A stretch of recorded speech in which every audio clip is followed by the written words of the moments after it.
আজকে যদি আমাদের 10 বছর 15 বছর যদি বিয়ে হয়ে যায়, কত পীর বাবার কাছে যাব, কত আরো কোথায় যাব, কত কোথায় যাব, কত শিরকের কাজ করব, কত গুনার কাজ করব।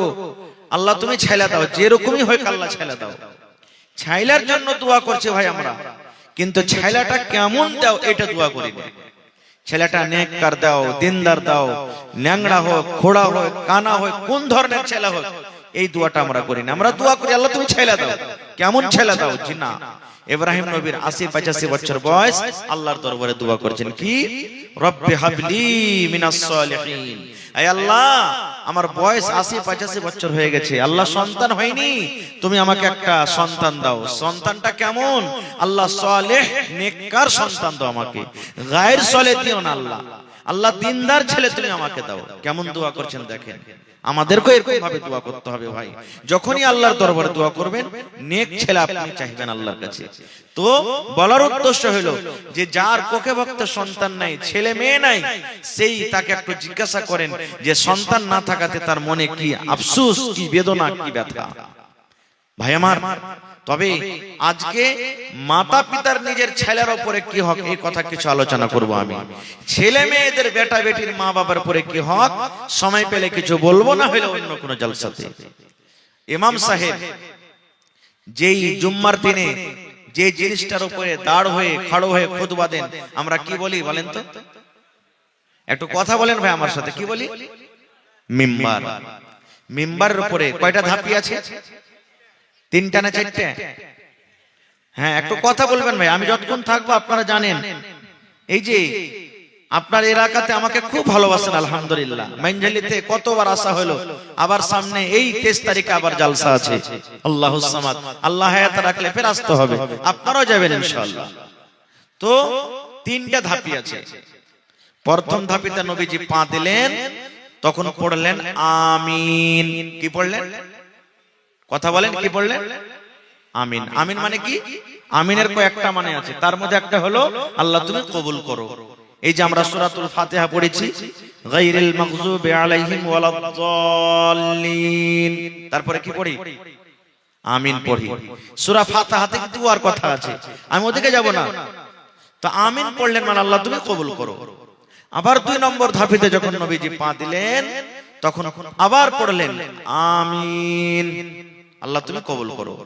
আর কিছু সাহাবায়ে কেরামেরা শুনতে পান না, যত লোক মসজিদে আছেন কেউ শুনতে পান না, শুধু আমিনটা শুনতে পেয়েছেন। 3 নম্বর ধাপিতে যখন নবীজি পা দিলেন, তখন পড়লেন আমিন, আল্লাহ তুমি কবুল করো। কয়বার হলো? জোরে বলেন। 3 বার। খুতবা শেষ, নামাজ শেষ। এবার নবীজিকে প্রশ্ন করে দিলেন সাহাবীরা, কি? আল্লাহর নবী গো, আজকে আপনাকে একটা নতুন কাজ করতে দেখলাম গো দয়ার নবী, যে কাজটা আপনি জীবনে করেননি। নবীজি বললেন, সাহাবী রে, কি কাজ আমি করলাম রে বাবা, একটু বলো তো। বললেন, নবী গো, 3 বার যখন আপনি সিঁড়িতে ধাপিতে পা দিলেন, 3 বারে পড়লেন আমিন আমিন আমিন পড়লেন। কেন পড়লেন গো নবীজি? এই কাজটা তো আপনি জীবনে কোনোদিন করেননি। জীবনে কতবার খুতবা দিয়েছেন, জীবনে কতবার মিম্বারে আপনি দাঁড় হয়েছেন, জীবনে কোনোদিন আপনাকে পড়তে দেখতে পাইনি। কিন্তু আজকে কেন আপনি আমিন পড়লেন? আমিন পড়ার উদ্দেশ্যটা কি? কি কারণে আপনি আমিন পড়লেন, একটু দয়া করে বলেন। নবীজি, কেন আপনি আমিন পড়লেন একটু বলেন তো। এ আমার ভাইরা, মায়েরা, খালারা, দয়ার নবী বললেন, হে আমার উম্মতরা শোনো রে, কেন আমি আমিন পড়লাম?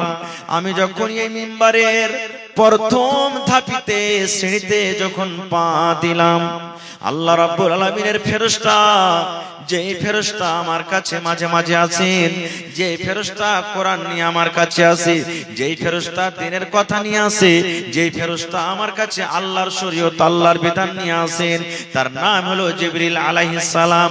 সে ফেরেশতা এসে আমাকে কানে কানে আসতে করে বললেন, ইয়া রাসূলুল্লাহ, আপনার উম্মতকে, ওই সমস্ত মানুষরাকে আপনি জানিয়ে দেন, ওই সমস্ত মানুষরাকে মেসেজ দিয়ে দিন। ওই সমস্ত মানুষরাকে আপনি বলে দেন, যখন আপনার নাম আসবে, যখন কোন মানুষ আপনার নামটা পড়বে, নাম শোনাবে, আর যখন কোন মানুষ আপনার নামটা পড়বে কিংবা নাম শুনবে, আর নাম শোনার সাথে সাথে আপনার উপরে যদি দরুদ না পড়ে, অর্থাৎ সাল্লাল্লাহু আলাইহি ওয়াসাল্লাম যদি না পড়ে, ওই লোকটা যেন হালাক হয়ে যায়, ওই লোকটা যেন বরবাদ হয়ে যায়, ওই লোকটা যেন ধ্বংস হয়ে যায়। তখন আমি পড়লাম আমিন আমিন, মানে আল্লাহ তুমি কবুল করো। তাহলে বোঝা গেল যে আপনি যখন নবীর নাম শুনবেন তখন কি পড়িতে হবে? জোরে বলেন, শিখালেন কি পড়িতে হবে? সাল্লাল্লাহু আলাইহি ওয়াসাল্লাম পড়িতে হবে। এবং সাথে সাথে আর একটা কথা বলে দিই, আমার দেখেন যোগ্য যোগ্য উলামা বসে আছেন স্টেজে, যত দুরূদ শরীফ পড়বেন আপনি সুবহানাল্লাহ, অত আল্লাহ এবং আল্লাহ রাসূলের প্রিয় ভালোবাসা হবেন, আল্লাহ তাআলা আপনার উপরে রহমত দয়া বর্ষিত করবেন। কেমন দুরূদ? ইয়া নবী সালাম আলাইকুম, اللهم صل على محمد وعلى آل محمد كما صليت على إبراهيم وعلى آل إبراهيم إنك حميد مجيد اللهم بارك على محمد وعلى آل محمد كما باركت على إبراهيم وعلى آل إبراهيم إنك حميد مجيد মুখস্থ আছে না? আছে না? নেই? পড়বেন, কিন্তু পড়িতে পারি না আমরা, ফুরসত নেই, কি পড়বো? এক নম্বর হয়ে গেল।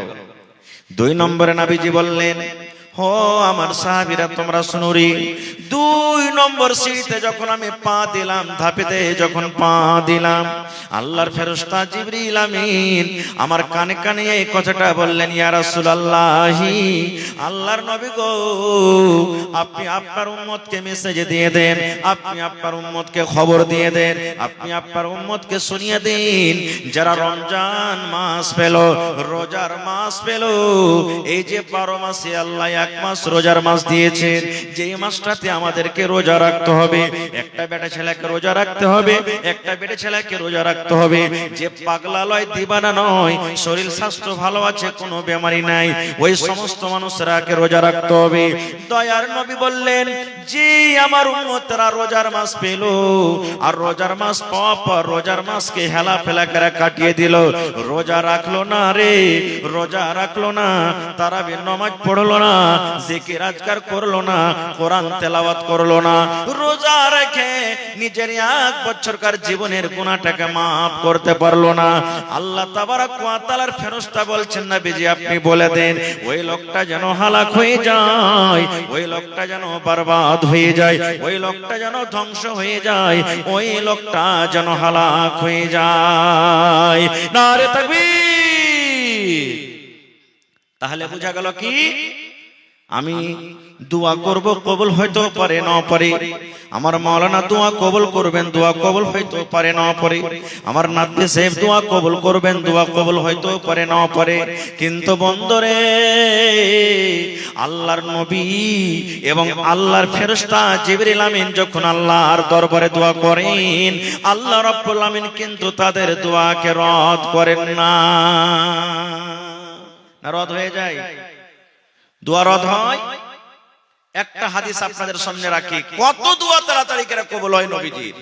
আহা, আল্লাহর নবী একদিন খুতবা দিচ্ছেন, খুতবা চলছে, ওয়াজ করছেন, নসিহত করছেন, আর একজন সাহাবী এসে বলছেন, ইয়া রাসূলুল্লাহ, আল্লাহর দরবারে একটু দোয়া করেন। কি দোয়া? গাছ শুকিয়ে গেল, পাতা শুকিয়ে গেল, ছাগল বকরি সব না খেয়ে মরতে লাগলো গো নবীজি, কতদিন থেকে মেঘ হয়নি, পানি হয়নি, ঘাস পাত সব শুকিয়ে গেল, আসমানের দুয়ার বন্ধ হয়ে আছে, পানি হয়নি, আল্লাহর দরবারে একটু দোয়া করেন নবী গো, আল্লাহ রাব্বুল আমিন যেন নিজের দয়ার বৃষ্টি, দয়ার পানি দেয়। নবীজি ঘাস পাত সব শুকিয়ে গেল, একটু দোয়া করেন যেন আল্লাহ তাবারক ওয়া তাআলা পানি দেন। নবীজি কিন্তু খুতবা দিচ্ছেন, মিম্বারে নবীজি হাত তুলে দিলেন। আহা, মিম্বারে হাত তুলে দিলেন খুতবা দিতে দিতে, নবীজি খুতবা দিতে দিতে হাত তুলে দিলেন, দোয়া করতে আছেন রে মুসলমান, দোয়া করতে না করতে ঝমঝম ঝমঝম ঝমঝম ঝমঝম করে পানি শুরু হয়ে গেল। সাহাবায়ে কেরাম বলছেন এত মেঘ শুরু হয়ে গেল, পানি শুরু হয়ে গেল, মনে হয় আমরা আর বাড়ির ভিতরে যেতে পারবো না। ভিজতে ভিজতে আমরা বাড়ি চলে গেলাম। কতদিন মেঘ হলো? শুক্রবারে নবী দোয়া করলেন, শুক্রবার মেঘ হলো, শনিবার মেঘ হলো, রবিবার মেঘ হলো, সোমবার মেঘ হলো, মঙ্গলবার মেঘ হলো, বুধবার মেঘ হলো, বৃহস্পতিবার মেঘ হলো, শুক্রবার আবার চলে এলো। মেঘ হতে আছে, মেঘ হতে আছে, মেঘ কিন্তু ছোটে না। আপনারা বলেন আমাদের এলাকাতে যদি একদিন 24 ঘন্টা ভালোভাবে পানি হয় দেখলে তো বুঝতে পারবেন, বুঝতে পারবেন ভাই, সব ডুবে যাবে। 8 দিন মেঘ চলছে মুসলসল। নবীজি আবার দ্বিতীয় জুমাতে খুতবা শুরু করে দিয়েছেন। ওই যে সাহাবী প্রশ্ন করেছিলেন, ওই কিংবা কোন একটা সাহাবী বললেন, ইয়া রাসূলুল্লাহ, আল্লাহর নবী গো, গত জুমাতে আপনি পানির জন্য দোয়া করেছেন গো নবীজি। আল্লাহ রাব্বুল আলামিন এত পানি দিয়েছেন, এত মেঘ দিয়েছেন, মেঘের কারণে একটুকু ডাঙা নাই, সুখা নাই, সমস্ত ডুবে গেল, ঘাস পাত সব ডুবে গেল, মাল জাল কামড়া জীব জন্তুকে কি খাওয়াবো? আল্লাহর দরবারে একটু দোয়া করে দেন, আল্লাহ রাব্বুল আলামিন যেন এই পানিকে বন্ধ করে দেন। নবীজি আবার সেই খুতবার মাধ্যমে হাত তুলে দিলেন আর হাত তুলে দোয়া করলেন, আল্লাহুস সামাদ। যেমনই দোয়া করা সঙ্গে সঙ্গে পানি বন্ধ হয়ে গেল। তাহলে বলেন এরকম নবী দোয়া করছেন, পানি চালু, নবীজি দোয়া করলেন, পানি বন্ধ। তাহলে এরকম নবী যদি বদদোয়া করেন কার জন্য? ওই লোকটার জন্য যে রমজান মাস পেল আর রোজা রাখলো না। তাদের থেকে কপাল পড়া দুনিয়া তার কেউ আছে ভাই? তাদের থেকে কপাল পড়া দুনিয়াতে কেউ আছে? কিন্তু হায়রে আফসোসের কথা, এই রমজান মাস যে আসছে কত ভাইয়ের কিন্তু বেমারি বেড়ে যাবে ভাই। এই 2-4 10-20 টাকা 100-200 টাকার গ্যাসের ওষুধ নিয়ে নিবে, আর গ্যাসের ওষুধ নিয়ে তখন সকাল সকাল খাইবার কই, ভাই রে খুব পেট জ্বলছিল, রোজা করতে পারি না, রোজা করতে পারি না। কত ভাই তো বলবেন বাড়তে কি খাইতে নাই যে রোজা করতে যাব। কত ভাই দিনের বেলাতে সিগারেট টানবে, বিড়ি টানবে, পান খাইবে মুখ লাল করে, কেউ হোটেলে খাইবে। ওকে যদি বলেন তো কি কইবে? আল্লাহকে দেখে ডরাই না তো মানুষকে দেখে ডরিয়ে কি করবো? কত বড় বদনসিব! কার কি নেবেন? একটা মাওলানার কি নেবেন? আপনি ইমামের কি নেবেন? কিচ্ছু নিতে পারবেন না। দয়ার নবী বদদোয়া করেছেন, আল্লাহর ফেরেশতা আমিন পড়েছেন, বদদোয়া করেছেন, আল্লাহ যে রোজা রাখলো না ওই যেন ধ্বংস হয়ে যায়, হালাক হয়ে যায়, বরবাদ হয়ে যায়। আজকে আমরা নবীর কথার পরে ভরসা রাখতে পারি না, নবীর প্রতি ঈমান রাখতে পারি না। একটা বুখারী শরীফের হাদিস, একজন কালো ধরনের মহিলা নবীর পরে কত বিশ্বাস রাখতো জানেন? মির্গিওয়ালা পেশেন্ট দেখেছেন আপনারা? মির্গির রোগী দেখেছেন? মির্গির রোগী দেখবেন মানুষ আগুন পানি থাকতে গেলে বেমারিটা জোর করবে। একজন কালো ধরনের মহিলা, দেখতে কালো, বুড়ি মানুষ, আল্লাহ নবীর কাছে এসেছেন। আসার পর কি বলছেন? আল্লাহর নবী গো, আল্লাহ রাব্বুল আলামিন আমাকে একটা রোগ দিয়েছেন গো নবীজি, একটা বেমারি দিয়েছেন। কি বেমারি? আমার কাছে মির্গির রোগ আছে, আমার কাছে মির্গির অসুখ আছে গো নবীজি। আল্লাহ নবী গো, আগুন বুঝি না, পানি বুঝি না, লোকজন বুঝি না গো নবীজি, বেমারি আমার চালু হয়ে যায়, আমি কিন্তু বেহুশ হয়ে পাগল হয়ে যাই। একটু আল্লাহর দরবারে দোয়া করে দেন। আমার বিশ্বাস আছে, দেখেন মহিলার কেমন কথা, আমার বিশ্বাস আছে, আমার ঈমান আছে, আপনি হলেন আল্লাহর নবী। আল্লাহর দরবারে যদি আপনি দোয়া করেন, আল্লাহ রাব্বুল আলামিন আপনার দোয়া কবুল করবেন, আল্লাহ রদ করবেন না। কি দোয়া নবী গো? নবী গো, আমি একটা মহিলা মানুষ, আল্লাহ রাব্বুল আলামিন আমাকে মির্গের বেমার দিয়েছেন গো নবীজি, একটু আল্লাহর দরবারে আমার জন্য দোয়া করে দেন, আল্লাহ রাব্বুল আলামিন আমার যেন এই বেমারিটাকে দূর করে দেয়। আপনারা যেমন মসজিদ ঘরে ইমাম সাহেবকে 500, 1000, 2000 দিলেন, বা এমনি বলছেন একটু ইমাম সাহেব দোয়া করে দেন যাতে এই অমুক জনা মুসিবত আছে, মুসিবত দূর হয়ে যায়। আজকে আপনি দান করবেন, মাওলানা আমার মা কি বাপ কি দাদু দাদি মুসিবত আছে যেন দূর হয়ে যায়। করেন কি করেন না? সেই মহিলা বলছেন, ইয়া রাসূলুল্লাহ, একটু আল্লাহর দরবারে আপনি দোয়া করেন যেন আল্লাহ আমার এই মুসিবতটাকে দূর করে দেয়, মির্গির বেমারিটা দূর হয়ে যায়।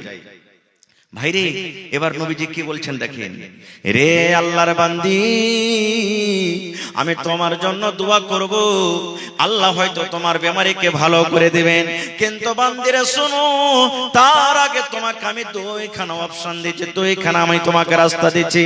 এক নম্বর অপশন, আল্লাহ যে তোমাকে বেমারি দিয়েছে, তোমার কাছে যে মির্গের রোগ আছে রে বান্দি, তুমি যদি সবর করো, তুমি যদি ধৈর্য ধরো, আল্লাহ তোমাকে বেমারি দিয়েছে, তুমি যদি সবর করো, সবর করার কারণে আল্লাহ রাব্বুল আমিন তোমাকে জান্নাত দান করবেন, তুমি জান্নাতের ভিতরে চলে যাইবা। আর যদি তুমি বলো যে না, দোয়া করে দেন আমি যেন ভালো হয়ে যাই, তাহলে আমি নবী আল্লাহর দরবারে দোয়া করতে গেলে হয়তো আল্লাহ আমার দোয়া কবুল করবেন, তুমি ভালো হয়ে যাইবা। তাহলে কি চাও তুমি? তুমি দুনিয়াতে ভালো হয়ে বাঁচতে চাও, তাহলে আমি দোয়া করে দেব। আর না হলে সবর যদি তুমি করো, এই বেমারির পরে সবর করো, ধৈর্য ধরো, তাহলে আল্লাহ রাব্বুল আমিন তোমাকে কিয়ামতের দিন জান্নাত দান করবেন। কি চাও তুমি? নবীজি দুটো অপশন দিলেন, তুমি দুনিয়াতে ভালো হয়ে থাকতে চাও, আমি নবী দোয়া করে দেব, হয়তো তুমি ভালো হবে। আর না হলে আল্লাহ যে তোমাকে বেমারি দিয়েছে, তুমি সবর করতে পারো, তাহলে আল্লাহ তোমাকে জান্নাত দান করবে। তুমি আল্লাহ জান্নাত নিবে না দুনিয়াতে ভালো হয়ে থাকতে চাও? এই জামানার আমরা মানুষ হতাম, কি বলতাম, মাওলানা দোয়া করে দেন জান বাঁচলে লাখ উপায়। কিন্তু ওরে সুবহানাল্লাহ, কেমন মহিলা বলছেন, ইয়া রাসূলুল্লাহ, আল্লাহর নবী গো, দুনিয়াতে আমি ভালো হয়ে থাকতে চাই না গো নবীজি, আমি সবর করব, আমি ধৈর্য ধরব। আল্লাহ জামাকে রোগ দিয়েছেন, আল্লাহ জামাকে বেমারি দিয়েছেন, আমি সবর করব, আর সবর করে আমি আল্লাহর জান্নাতে আমি যাইব। কিন্তু নবী গো, একটু আপনি আমার জন্য দোয়া করে দেন, বেমারি ভালো হওয়ার জন্য নয়, আল্লাহ জামাকে রোগটা দিয়েছে, রোগটা যেন দূর হয়ে যায় এই জন্য নয়, এই জন্য দোয়া করে দেন নবী গো। আমি একজন মহিলা মানুষ, আমি একজন নারী মানুষ, আমি রাস্তা দিয়ে হাঁটছি, হাঁটতে হাঁটতে হাঁটতে হাঁটতে হয়তো আমার রোগটা উঠে গেল, আমি পানিতে হাঁটছি, হাঁটতে হাঁটতে হয়তো আমার রোগটা উঠে গেল, আগুনের পাঞ্জরা আমি রান্না বান্না করছি, হয়তো আমার রোগটা উঠে গেল, মানুষ যখন গ্রামে বসে আছে, দরকার হিসাবে আমি কোনো কামে গেলাম, হয়তো আমার রোগটা উঠে গেল। আল্লাহর নবী গো, আপনি জানেন আমি একটা মহিলা মানুষ, আমার রোগটা যখন উঠে যায়, আমার হোশ বুদ্ধি কিন্তু সব হারিয়ে যায়, আমার কোনো মাথাতে কোনো হুঁশ থাকে না, বুদ্ধি থাকে না। আল্লাহ নবী গো, আমি বেহুঁশে জমিনে পড়ে থাকি, আমি বুঝতে পারি না আমার মাথাতে কাপড় আছে কিনা, আমি বুঝতে পারি না আমার সিনাতে কাপড় আছে কিনা, আমি বুঝতে পারি না আমার পেটে কাপড় আছে কিনা। আল্লাহর নবী গো, আমি বুঝতে পারি না যে আমি পর্দাশীলা হয়ে আছি কিংবা বেপর্দা হয়ে আছি। একটু আল্লাহর দরবারে আপনি দোয়া করে দেন, আমার কাছে যখন রোগটা আসবে, আমার বেমারিটা যখন উঠবে, তখন যেন আমি পর্দাশীলা হয়ে থাকি নবী গো, বেপর্দা যেন না হয়ে যায়। সুবহানাল্লাহ। দেখেন এ আমার মায়েরা, খালারা, এত একটা সবক পেলেন আপনারা। সেই মহিলা ছিলেন কেমন, যে পর্দাশীলা হয়ে থাকার জন্য রোগ আছে, পর্দাশীলা হয়ে থাকবে এই জন্য নবীকে দোয়া করতে বলছেন। আর আজকে আমার মারা, বহিনারা, দিদিরা, নানীরা বেপর্দা হয়ে ঢং ঢং ঢং ঢং ঢং ঢং করে বাড়ি থেকে বের হলো, বাজারে গেল, রাস্তাতে গেল, কত কামে গেল, পর্দার সাথে কোনো মতলব নেই, পর্দার গর্দা উড়িয়ে দিল। ভাই আমি এদিকে আর যাবো না কো। শেষ কথা, রমজান মাস যারা পেল আর রোজা রাখলো না, ওই লোকটা যেন হালাক বরবাদ হয়ে যায়। কে দোয়া করেছেন? নবী দোয়া করেছেন। এই জন্য নিয়াত করেন, আল্লাহ আগামী মাস যে সামনে কয়েকদিন পর রমজান আসছে, আল্লাহ রমজানের একটা রোজা যেন না ছোটে, সহি সালামত সবকে রোজা করতে পারে, আল্লাহ তার তুই আমাদেরকে তৌফিক দাও, আল্লাহুম্মা আমিন। 3 নম্বরে নবীজি ধাপিতে পা দিলেন। ধাপিতে পা দেওয়ার পর নবীজি বললেন, ও আমার সাহাবীরে, আমি 3 নম্বর ধাপিতে যখন পা দিলাম তখন পড়লাম আমিন। এই জন্য আমি আমিন পড়লাম। আল্লাহর ফেরেশতা জিবরিল আমিন আমার কানে কানে আস্তে করে বললেন, ইয়া রাসূলুল্লাহ, আপনি আপনার উম্মতকে জানিয়ে দেন, খবর দিয়ে দেন, যাদের বাড়িতে মা বাবা বেঁচে আছেন। ওরে সুবহানাল্লাহ, এটা হলো আমার হাদিসের পয়েন্ট। যাদের মা বাবা বেঁচে আছেন, মা বাবা দুজনেই বেঁচে আছেন, কিংবা মা একজন আছেন কিংবা বাবা একজন আছেন, মা বাবা বাবা বাড়িতে আছেন, মা বাবার সেবা যত্ন করে, মা বাবাকে রাজি করে, মা বাবার খিদমত করে, মা বাবার মনটাকে জয় করে নিজের গুনাহকে মাফ করতে পারলো না, মা বাবাকে রাজি করে দুনিয়া থেকে যেতে পারলো না, ওই লোকটা যেন হালাক হয়ে যায়, ওই লোকটা যেন বরবাদ হয়ে যায়, ওই লোকটা যেন ধ্বংস হয়ে যায়। মা ছাড়া দরদে হবে নাই রে দুনিয়ায়, মার মতো দরদে কেহ নাই। মা ছাড়া দরদে হবে নাই রে দুনিয়ায়, মার মতো দরদে কেহ নাই। হায়রে আমার দরদিনী আদরিনী মা, দুঃখে সুখে তুমি আমায় দিলা সান্ত্বনা। হায়রে আমার দরদিনী আদরিনী মা, দুঃখে সুখে তুমি আমায় দিলা সান্ত্বনা। বুকেতে জোড়াইয়া আমায় দিত হাত বুলাই রে দুনিয়ায়, মার মতো দরদে কেহ নাই। মা ছাড়া দরদে হবে নাই রে দুনিয়ায়, মার মতো দরদে কেহ নাই। আমি ব্যথা পাইলে দেখতাম মায়ের চোখে পানি, রাখতো সাদা কাছে কাছে ডাকতো জাদুমণি। আমি ব্যথা পাইলে দেখতাম মায়ের চোখে পানি, রাখতো সাদা কাছে কাছে ডাকতো জাদুমণি। মায়ে আমার জন্য করলেন দোয়া আল্লাহর দরগায় রে দুনিয়ায়, মার মতো দরদে কেহ নাই।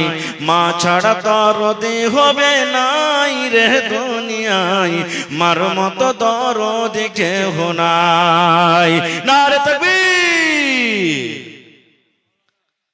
তাহলে মা বাবার খিদমত করতে হবে। আল্লাহ তাআলা কোরআনে বলছেন, ওয়া'বুদুল্লাহ ওয়ালা তুশরিকু বিহি শাইআ। আল্লাহ রাব্বুল আলামিন বলেন, হে দুনিয়ার মানুষ রে, তোমরা একমাত্র আল্লাহর ইবাদত করো, এক আল্লাহর পূজা পাঠ করো, এক আল্লাহর বান্দেগি করো, এক আল্লাহর তোমরা ইবাদত করো, এবং আল্লাহ রাব্বুল আলামিনের সাথে অন্য কাউকে তোমরা শরীক করিও না। এটা হলো আল্লাহর হক একটা বান্দার উপরে, বান্দির উপরে। আল্লাহর এটা হক যে তোমরা একমাত্র আল্লাহর ইবাদত করবে, বান্দাগি করবে, এবং আল্লাহ রাব্বুল আলামিনের সাথে অন্য কাউকে শরীক করবে না।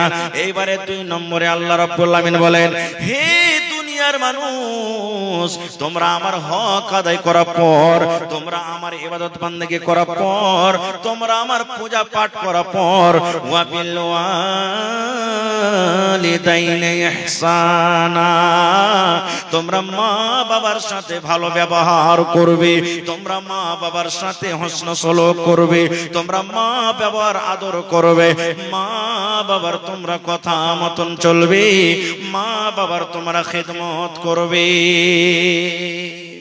ওরে সুবহানাল্লাহ, এই আয়াত আমরা কি বুঝতে পারলাম? আল্লাহ তাবারাক ওয়া তাআলা মা বাবার মাকাম মারতাবাকে কত উঁচা করে দিয়েছেন যে নিজের ইবাদত বান্দেগীর পর আল্লাহ তাবারাক ওয়া তাআলা মা বাবার জিকির করেছেন যে তোমরা মা বাবার তোমরা খিদমত করো, খিদমত করো। সুবহানাল্লাহ। ভাই আমার, মাতা পিতা আমাদের দুজন বাড়িতে আছে। এই মজলিসে কত লোকের মা বেঁচে আছেন, কত লোকের আব্বা আছেন, কত লোকের মাতা পিতা দুজনই আছেন। আমরা বুঝতে পারি না যখন বেঁচে থাকে যে কত বড় মা বাপ একটা আল্লাহর দেওয়া নিয়ামত। বুঝতে কখন পারি? যখন দুনিয়া থেকে চলে যাই। একটা কিমতি জিনিস যখন দুনিয়া থেকে চলে যায় তখন আমরা পারি। জীবনে আপনার বেঁচে থাকা কালে একবার করে জীবনে আসবে, আর হারিয়ে যেতে গেলে 3টা জিনিস এমন আছে আপনি জীবনে ওকে আর কিন্তু পাবেন না, খুঁজে পাবেন না। 10 ব্যাটারির লাইট নিয়েও যদি খুঁজেন তো পাবেন না। তার মধ্যে একটা হলো কি? মা বাপ। মা বাপ দুনিয়া থেকে যদি একবার চলে যায়, ঘুরিয়ে পাবো ভাই? জোরে বলেন, পাবো ঘুরিয়ে?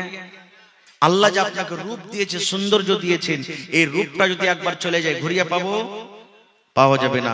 আল্লাহ তাবারাক ওয়া তাআলা আপনাকে যে জওয়ানিটা দিয়েছেন, জওয়ানিটা যদি একবার পার হয়ে যায় একে ঘুরিয়ে পাবো? আর পাওয়া যাবে না। তিনটা জিনিস মানুষের জীবনে এমন কিমতি, এমন দামি, একবার যদি চলে যায় জীবনে আর ওকে ঘুরিয়ে পাওয়া যাবে না।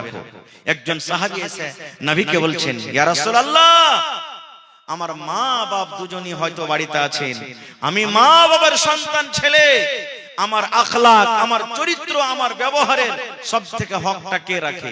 আমি কার সাথে বেশি ভালো ব্যবহার করব, মায়ের না বাবার? আমার উপরে কার বেশি হক, মায়ের না বাবার? এমন প্রশ্ন করে দিলেন নবীজিকে, হুজুর, আমার ব্যবহারের, আমার চরিত্রর কে বেশি দাবেদার? আমি কার বেশি সেবা করব? আমার উপরে কার বেশি হক, মায়ের না বাবার? এই মায়েরা, খালারা শুনেন, দয়ার নবী বললেন, উম্মুকা, তোমার মার হক। কার হক বললেন? বাপের বললেন না বাবার? মায়ের বললেন, উম্মুকা, তোমার মায়ের হক। এবারে সে সাহাবী আবার প্রশ্ন করে দিলেন, আল্লাহর নবী গো, এক নম্বর আপনি মায়ের হক দিয়ে দিলেন গো নবীজি, 2 নম্বরে বলেন তো এবার কার হক আমার পরে রয়েছে? দয়ার নবী আবার বলে দিলেন, উম্মুকা, তোমার মায়ের হক। কয়বার হলো? আবার প্রশ্ন করে দিলেন সে সাহাবী, ইয়া রাসূলুল্লাহ, দুইবার মায়ের হক দিয়ে দিলেন, এবার 3 নম্বরে আমার পরে কার হকটা রয়েছে গো নবীজি বলেন তো? দয়ার নবী আবার বলে দিলেন, উম্মুকা, তোমার মায়ের হক। কয়বার দিলেন?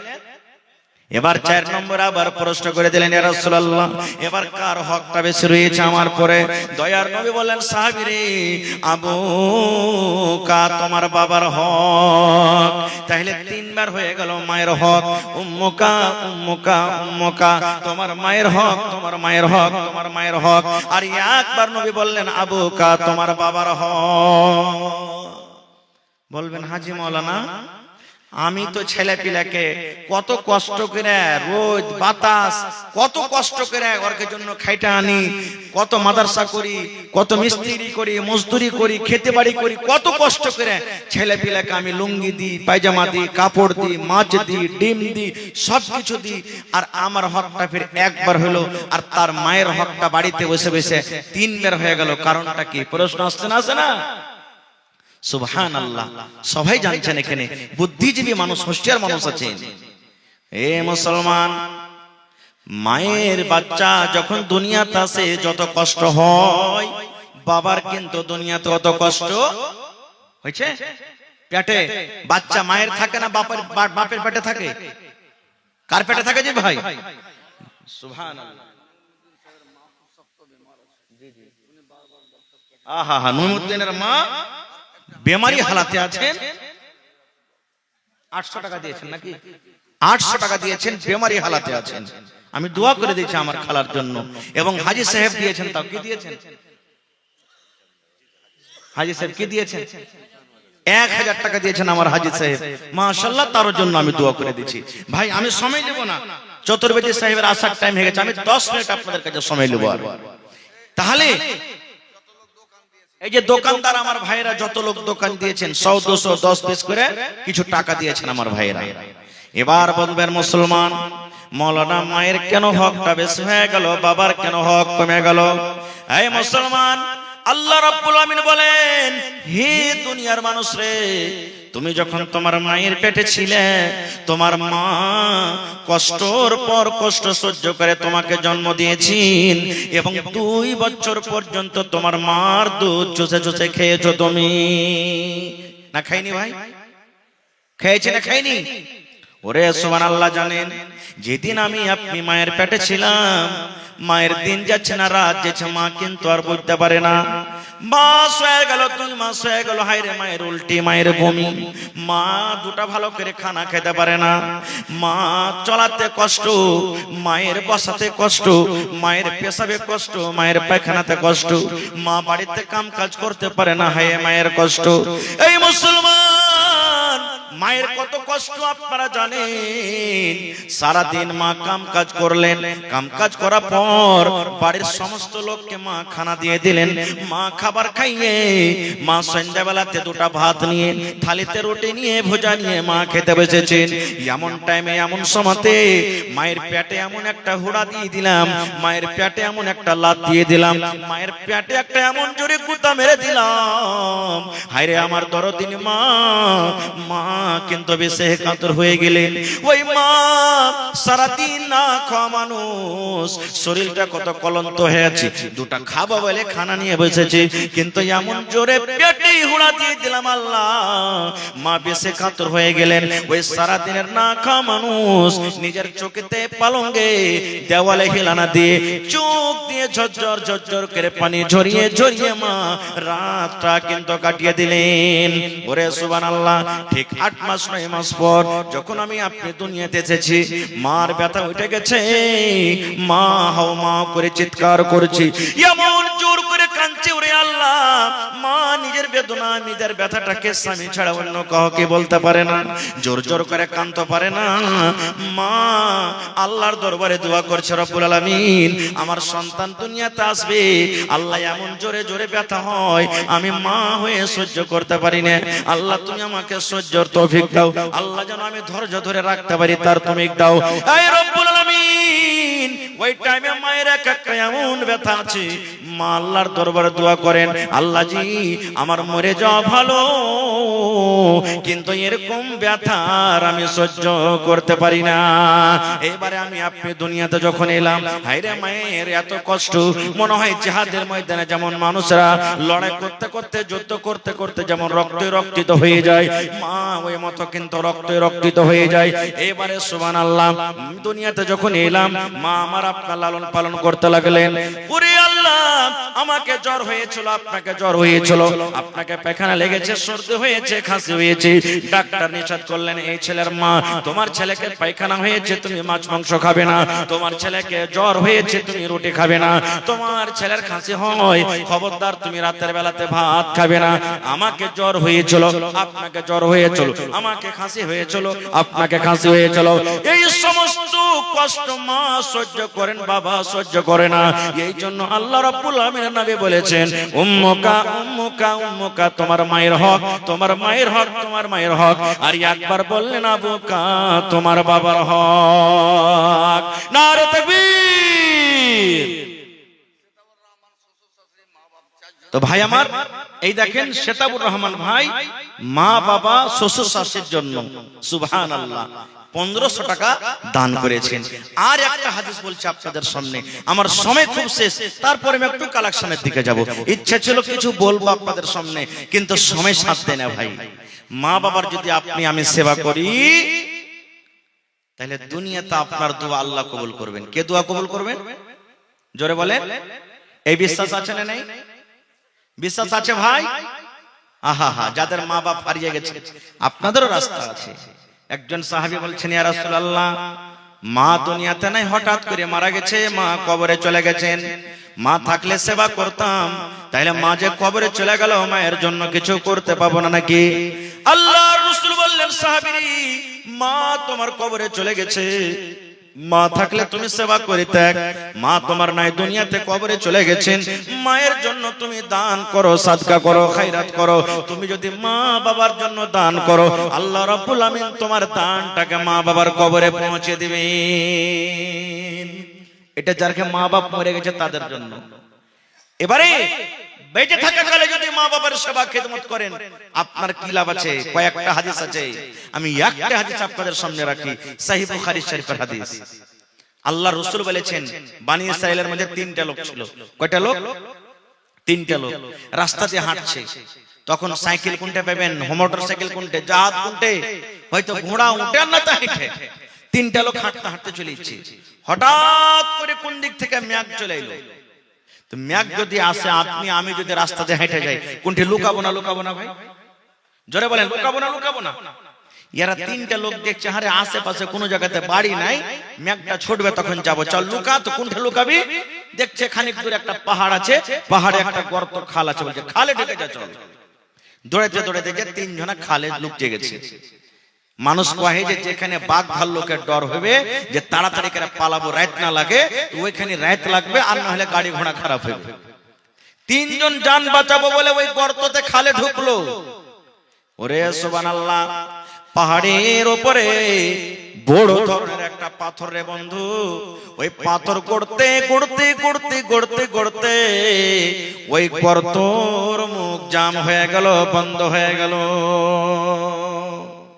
জান বাঁচাবো বলে গর্ততে ঢুকলো, আর কত বড় মুসিবত! পাহাড় করতে করতে করতে, যেমন মা খালারা ভাত রান্না করে উপরে হাঁড়ির মুখখানটাকে ঢাকে কি দিয়ে, সরপোষ কিংবা ঢাকনি না কি বলে, ঢাকুন বলে, ঢাকুন, ঢাকুন দিয়ে ওই মতো একবার মুখ জাম হয়ে গেল। এরা তিনজনা তখন খালে পড়ে কইছে, হ্যাঁ হে কি হইলো? জান বাঁচাবো বলে খালে ঢুকনু, আর এই পাথর দিয়ে যে আমরা চেপে গেল, পাথরটাকে হিলা তো দেখি। তিনজন মিলে যদি হিলেছে, এক সুতা পর্যন্ত হিলাতে পারলে না। এরা মনে মনে কইছে আর উপায় নেই, এখানেই মরে যাবো, এখানেই কবর হয়ে যাবে, আর মা বাপের মুখ দেখতে পাবো না, আর বাড়ি ঘুরে যেতে পারবো না।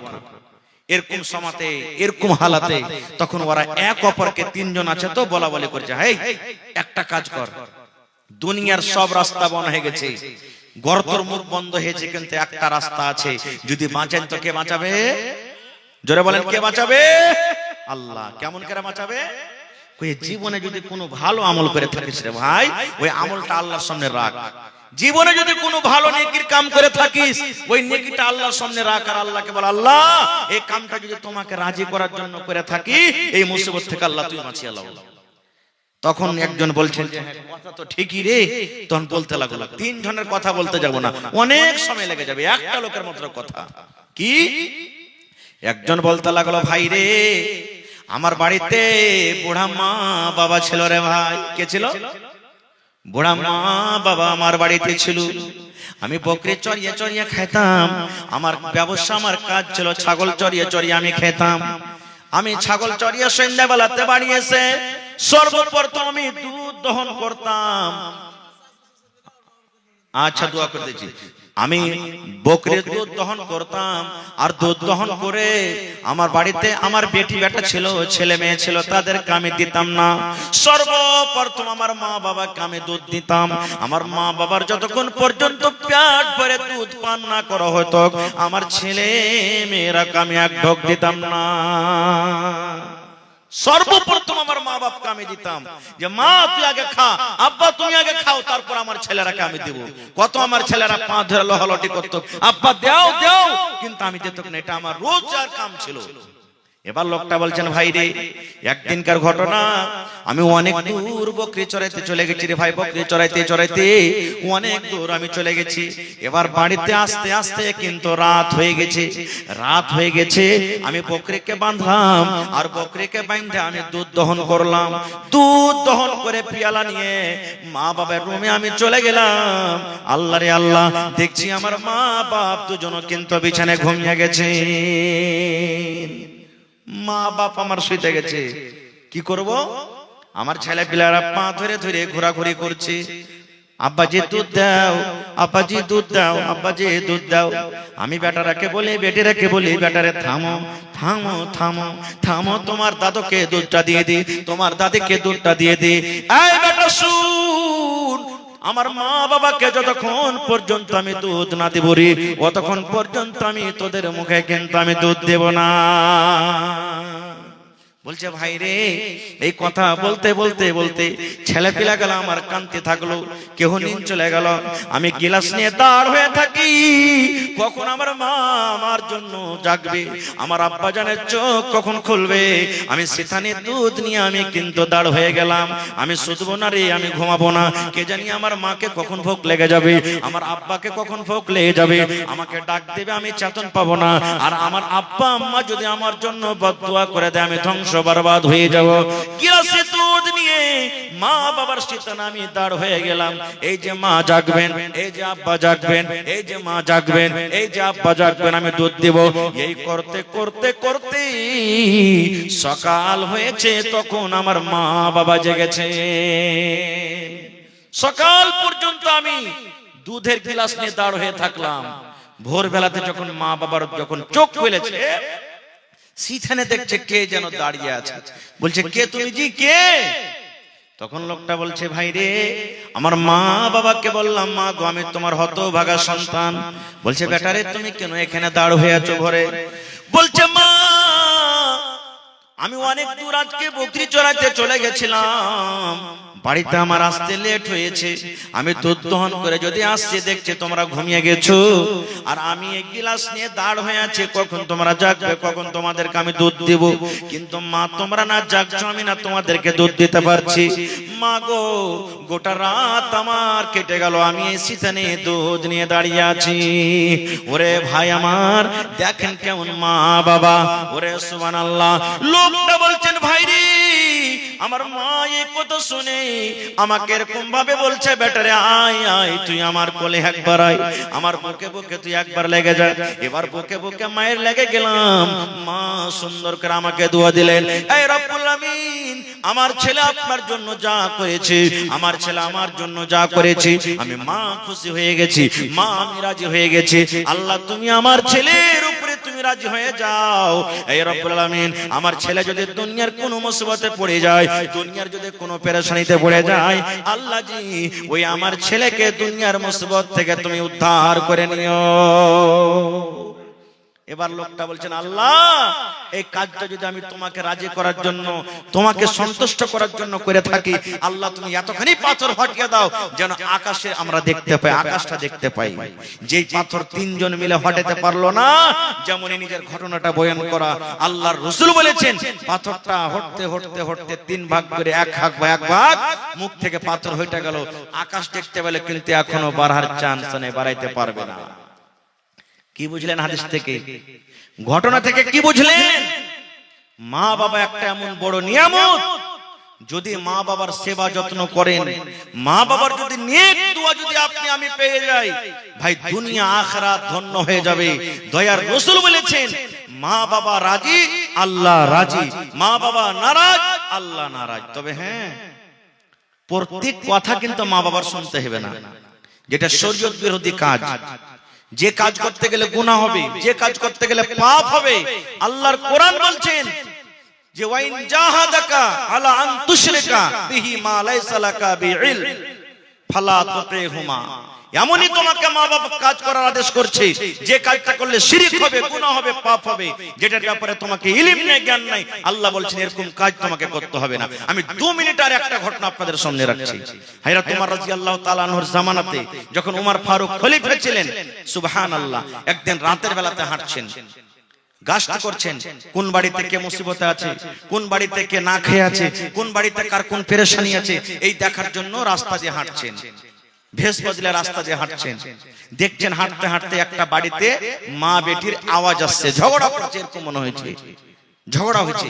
হযরত ওমর রাদিয়াল্লাহু তাআলা আনহু মুসলমানের রাজা, আমিরুল মুমিনিন, বলছেন ব্যাপার কি, এত রাতে মা বেটির আওয়াজ আসছে বাড়িটা থেকে, কারণটা কি? এবার কান লাগিয়ে দিলেন, কি কথা বলছে এরা। মা বেটিকে বলছেন, বেটি রে, দুধে তুমি পানি মিলিয়ে দাও রে বেটি, দুধে তুমি পানি মিলিয়ে দাও।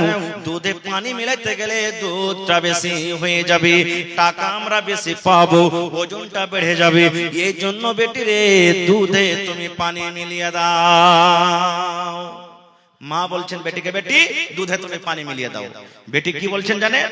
মা গে, এটা কাজ আমি করতে পারবো না গে মা, এই কাজটা আমার দ্বারাতে করা হবে না। বলছে কেন পারবি না রে বেটি, কেন তুই এই কাজটা করতে পারবি না?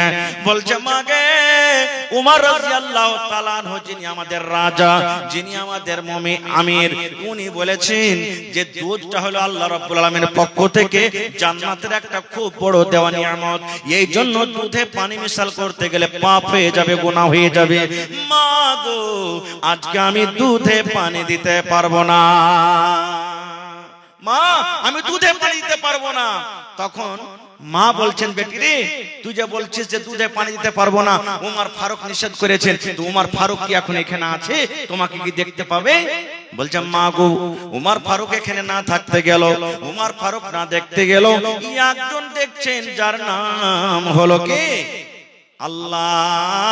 আমি কিন্তু দুধে পানি দিতে পারবো না। বলার উদ্দেশ্য আরো কিছু কথা আছে, আমি যাব না ওদিকে।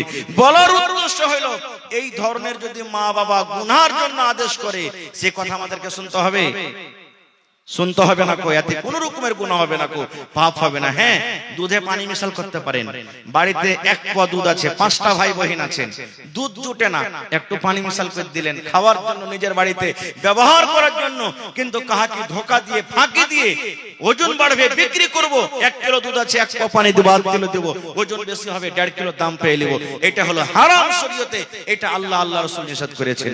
ভাই মুসলমান, বলার মেলায় কথা আছে, তবে আজকে এই মজলিসে দান আলহামদুলিল্লাহ মেলে লোক করেছেন। শেষের বেলাতে আমি দেখি কোন আল্লাহর বান্দা আছেন যে নিজের মা বাবার প্রতি মহব্বত ভালোবাসা রাখেন, যে নিজের মা বাপকে ভালোবাসেন, ভাই মারা গেছেন কিংবা দুনিয়াতে বেঁচে আছে। আল্লাহ রাসূল বলেছেন যে যা 3টা আমল এমন আছে, ইজা মাতাল ইনসান, মানুষ যখন মরে যায় সমস্ত আমল তার বন্ধ হয়ে যায়, ইল্লা মিন সালাসা, 3টা আমল ছাড়া। 3টা আমল এমন আছে যে আপনার মরার পর কবরে কিন্তু নেকি পৌঁছতে থাকে, বন্ধ হয় না। তার মধ্যে একটা হলো কি, নেককার সন্তান, নেককার আওলাদ, নেককার বেটা বেটি। এই যে আপনারা দিনদার নেককার সন্তান মা বাবার বসে আছেন, আপনি যদি মা বাবার জন্য দান করেন, এই দানটা আল্লাহ তাআলা আপনার কবরে পৌঁছে দেয়। দেখি গত রাতের আগা রাত্রে আমি একটা জালসাতে ছিলাম বাউরা সোনেলিতে, একজন মহিলা বেনামিতে 1 লক্ষ টাকা দান করলেন মসজিদের জালসা। সুবহানাল্লাহ। একজন ভাইকে বললাম, কেউ আল্লাহর বান্দানে জমিন দিবেন না? একজন মাওলানা 2 কাঠা জমিন দান করলেন, 2 কাঠা, কেউ 1 লাখ, কেউ 2 লাখ, কেউ 5 লাখ। গত বছর আগা বছর একটা জালসা করলাম খড়বড়িতে, একজন আল্লাহর বান্দা মসজিদের জন্য 7,95,000 টাকা নগদ আমার হাতে ক্যাশ দিলেন জালসাতে। আল্লাহুস সামাদ। তো দেখি আজকে আমার কোন ভাই, কোন দাদি নানি এমন আছেন এই মসজিদের জন্য 1 কাঠা কিংবা 1 ডিসমিল জমিন গালা দান করতে পারবেন না? দেখি জমিনদার মেলায় লোক আছেন। সুবহানাল্লাহ। আল্লাহ রাসূল সাহাবীদেরকে বললেন, মসজিদের সামনে একটু ফাঁকা জমিন আছে, নবীজি বললেন এই জমিনটা কিনে যে মসজিদে লাগাবে, আল্লাহ তাবারাক ওয়া তাআলা তারকে জান্নাত দান করবেন, জান্নাতে চলে যাবে। কেমন আছো?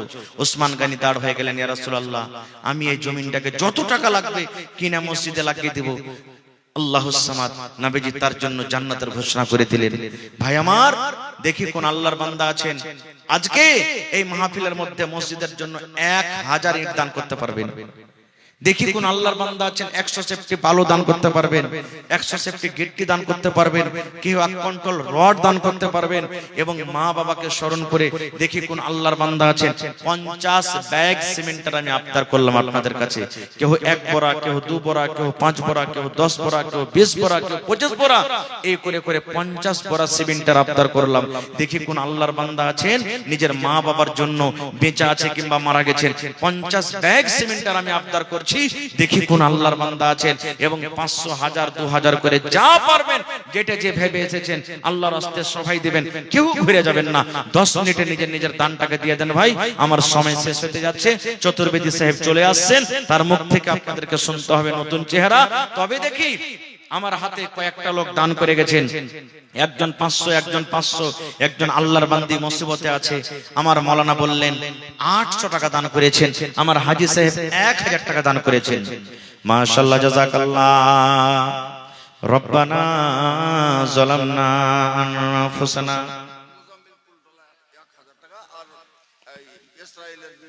ওয়া ইল্লাম তাগফির লানা ওয়া তারহামনা লানাকুনান্না মিনাল খাসিরিন।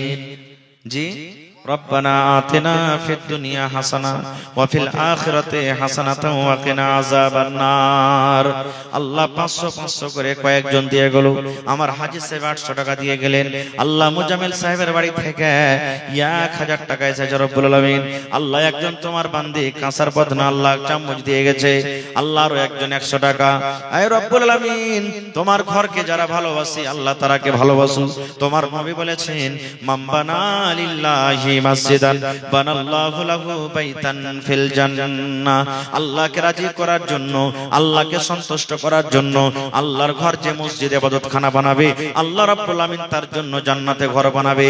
এই আশা ভরসা নিয়ে আল্লাহ দেখো তোমার বান্দা বান্দি রেখে দান করে যায়। আল্লাহ তারকে দানকে তুমি কবুল করে নাও, মনের আশাকে আল্লাহ পুরা করো। আমিন।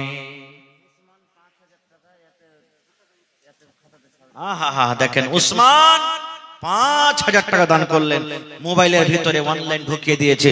নারে তাকবীর, মাশাআল্লাহ, জাযাকাল্লাহ, হায়াকাল্লাহ, বারাকাল্লাহ। আল্লাহ উসমান ভাই দেখো 5000 টাকা আল্লাহ জমা করে দিলেন। 5 লক্ষ টাকা মনে করে তুমি কবুল করে নাও। মনের আশা আল্লাহ পুরো করো। যতদিন দুনিয়াতে বাঁচবে ঈমানের হালাতে রাখো, নেককার করে রাখো, দিনদার করে রাখো। হে রব্বুল আমিন, আত্মীয় স্বজন যারা কবরে চলে গেছেন, জানি না রে মাওলা তারা কবরে কি হালাতে আছে, আল্লাহ তাদের কবরে তুমি জান্নাতের বিছানা দিয়ে দাও। আরো একজন 500 টাকা, আরো একজন 200 টাকা, আরো একজন 100 টাকা করে গেল দান। এই দান কবুল করো তুমি সুবহান, পূরণ করো আল্লাহ তার মনের আরমান। ওগো আল্লাহ দয়াময়, তুমি কাদের গনি, ভবিষ্যতে পিলাইও নবীর হাতের পানি, আমিন। আসেন ভাই, আজকে 5 মিনিট 10 মিনিটের মধ্যে নিজের নিজের দানটাকে দিয়ে দেন। যারা যারা বাকি আছেন ভাই, কেউ আল্লাহর রাস্তে খালি থাকবেন না।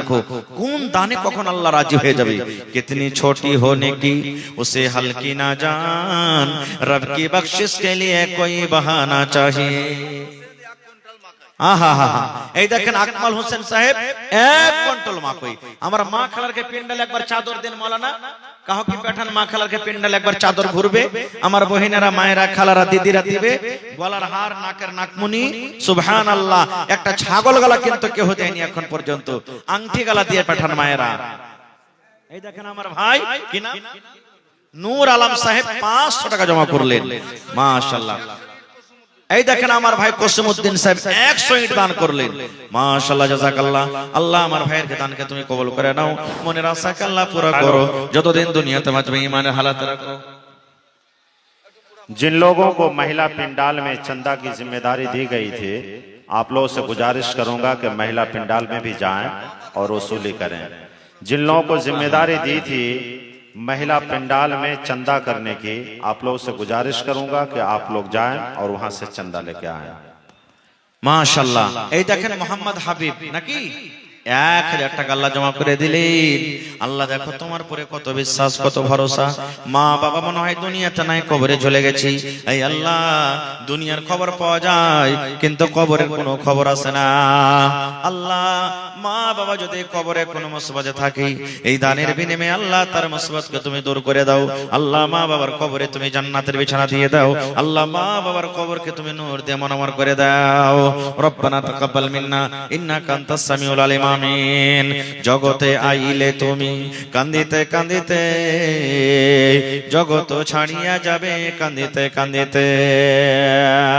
আচ্ছা ভাই, 50টা বড়া সিমেন্ট, যতটি লোক বসে আছেন 1 টাকার বড়া যদি দেন তাও হয়ে যাবে ইনশাআল্লাহ। আইসেন, বিসমিল্লাহ করেন। যারা দিয়েছেন তাও, না দিয়েছেন তাও, আসেন আসেন, চটচট করে আসেন আল্লাহর ঘরের জন্য। সুবহানাল্লাহ।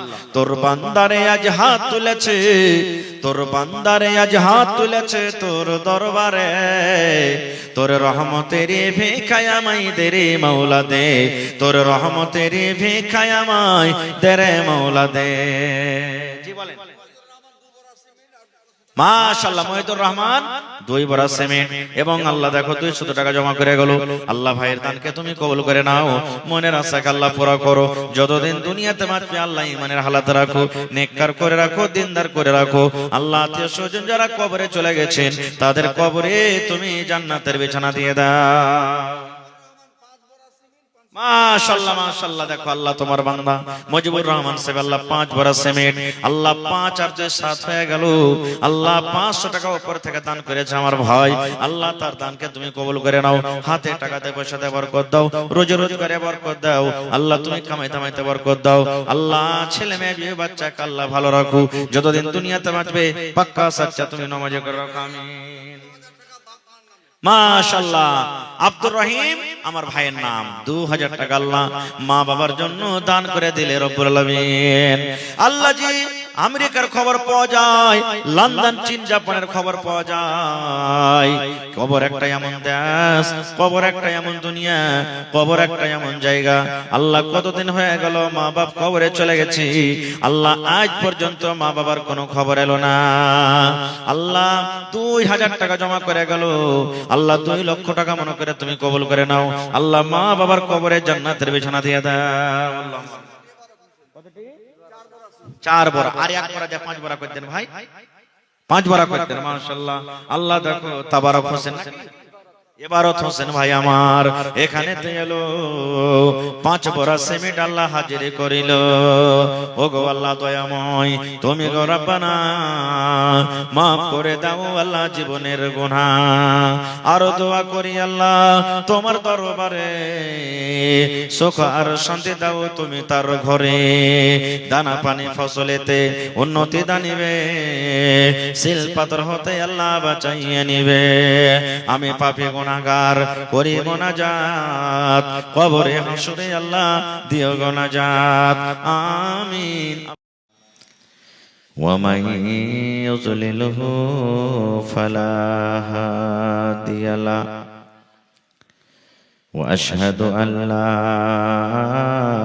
إله إلا الله وحده لا شريك له وأشهد أن محمدا عبده ورسوله أما بعد فإن خير الحديث كتاب الله وخير الهدي هدي محمد صلى الله عليه وسلم وشر الأمور محدثاتها وكل محدثة بدعة وكل بدعة ضلالة وكل ضلالة في النار. أعوذ بالله من الشيطان الرجيم. بسم الله الرحمن الرحيم. واعبدوا الله ولا تشركوا به شيئا وبالوالدين إحسانا. وقال النبي صلى الله عليه وسلم من بنى لله مسجدا بنى الله له بيتا في الجنة. ওহরে মুসলমান তোরা হারাস না ঈমান, ওরে মুসলমান তোরা হারাস না ঈমান। নমাজ পড়ো রোজা রাখো, নমাজ পড়ো রোজা রাখো, আর পড়ো কুরআন। ওরে মুসলমান তোরা হারাস না ঈমান। নমাজ পড়ো রোজা রাখো, আর পড়ো কুরআন। ওরে মুসলমান তোরা হারাস না ঈমান। যদি মানো পাক কুরআনের কথা, থাকবে না তোর গুনাহ খাতা। যদি মানো পাক কুরআনের কথা, থাকবে না তোর গুনাহ খাতা। পুলসিরাতে পার করিবেন, পুলসিরাতে পার করিবেন খোদা রব্বে দো জাহান। ওরে মুসলমান তোরা হারাস না ঈমান। আরে ওরে মুসলমান তোরা হারাস না ঈমান। যদি করো নমাজ রোজা, থাকবে না তোর গুনাহ খাতা। যদি করো নমাজ রোজা, থাকবে না তোর পাপের বোঝা। নমাজ হবে সঙ্গের সাথী, নমাজ হবে সঙ্গের সাথী। রোজা হবে তোর হাতের রুমাল। ওরে মুসলমান তোরা হারস না ঈমান। কি কোহরে কি আমল কলি একাই আলী একাই যাবি। কি করে কি আমল কলি একাই আলী একাই যাবি। ভালো আমল যদি করে গেলি, নেক আমল যদি করে গেলি, হবে তোর কল্যাণ। ওরে মুসলমান তোরা হারস না ঈমান। নামাজ পড়ো রোজা রাখো আর পড়ো কোরআন। ওরে মুসলমান তোরা হারস না ঈমান। নারে তাকবীর। आवाज कहीं घटा दी। आज के जलसार যোগ্যতময় শ্রদ্ধেয় সভাপতি সাহেব, উপস্থিত উলামায়ে কেরাম, সামনে বসে থাকা ইসলাম দরদি তিন দরদি ভাই ও বাবাজিরা, পর্দানাসীন মায়েরা খালারা, সমস্ত তারিফ ও গুণগান সেই মহান আল্লাহ তাবারাক ওয়া তাআলার জন্য, যে মহান আল্লাহ তাবারাক ওয়া তাআলা এই ঠান্ডার মৌসুমে এই রাত 12টার সময়তে আরাম করার ইচ্ছা হয়, বিছানা ছাড়তে মন হয় না, থাকা সত্ত্বেও এই পেন্ডালের তলাতে বসে কিছু বলার ও শোনার তৌফিক দিয়েছেন। তাই আমরা সে আল্লাহ তাবারাক ওয়া তাআলার প্রশংসা করি, অন্তর থেকে মুহাব্বতের সাথে সকলেই পড়েন আলহামদুলিল্লাহ। একটু মুখ খুলে জোর করে পড়েন ভাই আলহামদুলিল্লাহ। তারপর আমাদের শেষ নবী হযরত মুহাম্মদুর রাসূলুল্লাহ পড়েন সাল্লাল্লাহু আলাইহি ওয়াসাল্লামের উপর অগণন দরুদ শরীফ শান্তির ধারা বর্ষিত হোক, আমিন। আল্লাহুম্মা সাল্লি আলাইহি আল্লাহুম্মা বারিক আলাইহি। ভাই মুসলমান, আজকে আমি আপনাদের সামনে কোরআন মাজিদের একখানা আয়াত তেলাওয়াত করেছি, সাথে আল্লাহর নবী মুহাম্মদ সাল্লাল্লাহু আলাইহি ওয়াসাল্লামের একটা হাদিস পড়েছি। আয়াত এবং হাদিসকে সামনে রেখে আমি আমার বক্তব্য ইতি করব। ওমা তাওফীকি ইল্লা বিল্লাহ। আল্লাহর কাছে দোয়া করি রব্বুল আলামিন আমি যা কিছু বলবো যেন সহিহ হাদিস এবং কোরআন থেকে বলতে পারি এবং সাথে সকলেই আমল করতে পারি, তার জন্য আল্লাহ আমাদেরকে তৌফিক দেন। পড়ুন আল্লাহুম্মা আমিন। ভাই মুসলমান, আজকে আমার পিছাই দু প্রকারের রয়েছে, কিন্তু আজকে আমি দু প্রকারের কথা বলতে পারবো না, সময় খুব কম। একটা বিষয় হলো যে সন্তানের উপরে মাতা পিতার কতটুক হক। একটা ছেলে মেয়ে বেটা বেটি বাড়িতে আছে, তো বেটা বেটির নিজের মাতা পিতার উপরে তার কতটুক হক রয়েছে, এটা আলাদা বিষয়। আর একটা বিষয় হলো যে মাতা পিতার নিজের সন্তান মানে ছেলে মেয়ের উপরে কতটুকু হক রয়েছে, এটা একটা আলাদা বিষয়। সব কথা বলা যাবে না, একটা বিষয় নিয়ে আলোচনা করব। আল্লাহ হায়াত রাখেন ইনশাআল্লাহ আবার কোনোদিন। তবে ভাই, সন্তানের জন্য মা বাপ হলো একটা খুব বড় নিয়ামত। সন্তানের জন্য মাতা পিতা খুব বড় নিয়ামত। না হলে জিজ্ঞাসা করেন ওই ভাইকে ওই বোনকে যাদের মা বাপ দুনিয়াতে বেঁচে নেই, মনে কত ব্যথা, মনে কত কষ্ট, কত আফসোস যাদের মা বাপ দুনিয়া থেকে চলে গেছে। আর একটা মা বাবার জন্য সন্তান হলো আল্লাহ তাবারাক ওয়া তাআলার পক্ষ থেকে খুব বড় নিয়ামত। না হলে জিজ্ঞাসা করেন কাকে? ওই বাপকে ওই মাকে যাকে আল্লাহ বাড়ি দিয়েছেন, ঘর দিয়েছেন, জমি জায়গা, কোনো জিনিসের কমি নেই, কিন্তু শুধু তার কোকে ভক্তে সন্তান নেই, তার মনে কত আফসোস, কত বেদনা, রাত দিন কাঁদছে, কত আল্লাহর কাছে দোয়া, কত দান, কত খায়রাত, কত কি করছেন যে আল্লাহ সবই তুমি দিয়েছো আমাকে, সন্তান দেওনি, কত মনে তার আফসোস। এই জন্য তো